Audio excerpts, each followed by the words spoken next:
சிவன் கோயிலுக்கு போகிறப்போ ஹரஹர சிவ சிவா இல்லைன்னா ஓம் நம சிவாய தானே சொல்லணும். ஆனால் இங்கே பார்த்தீங்கன்னா கோவிந்தா கோபாலான்னு நம்ம விஷ்ணு நாமம் சொல்லிக்கிட்டு ஓடுறாங்க. இதுதான் நம்ம கன்னியாகுமரி மாவட்டத்தோட சிவராத்திரி ஸ்பெஷல். நம்ம சிவபெருமான் யாரு? என்ன தவம் இருந்து என்ன கேட்டாலும் அதை நடத்துறதுல ஒரு பெரிய ஆளாச்சே. ஸோ பானாசுரன் அப்படின்ற ஒரு அசுரன் என்ன பண்ணுறாரு, ரொம்ப நாளாக தவம் இருந்து சிவபெருமான் கிட்ட ஒரு வரம் கேட்குறாரு. அந்த வரத்தை கொடுத்து வலிமையானவனா மாற்றிடுறாரு. வலிமையான உடனே இந்த பானாசுரன் என்ன பண்ணுறாருன்னா மக்கள், தேவர்கள், முனிவர்கள் எல்லாரையும் துன்பப்படுத்துகிறான்.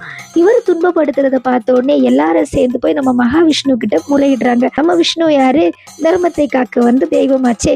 ஸோ தர்மத்தை காக்கிறதுக்காக பானாசுரன் கூடயே சண்டை போட்டு அவரை கொன்னுடுறாரு. ஸோ இந்த பாவம் சரியாகிறதுக்காக என்ன பண்ணுறாருன்னா 88 கிலோமீட்டரில் இருக்க 12 சிவாலயங்களையும் ஒரே நாளில் நம்ம விஷ்ணு பகவான் ஓடி வர்றாரு. ஸோ இதை நினைவு கூறும் விதமாக தான் கன்னியாகுமரி மாவட்டத்தில் இன்னைக்கும் சிவாலய ஓட்டம் நடந்துட்டு இருக்கு. இப்படி தான் எங்கள் ஊரில் சிவாலய ஓட்டம் நடக்கும். சிவராத்திரி ஜாலியாக போகும். உங்கள் ஊரில் எப்படி இருக்கும் சிவராத்திரி அப்படின்னு மறக்காமல் கமெண்ட்டில் சொல்லுங்கள்.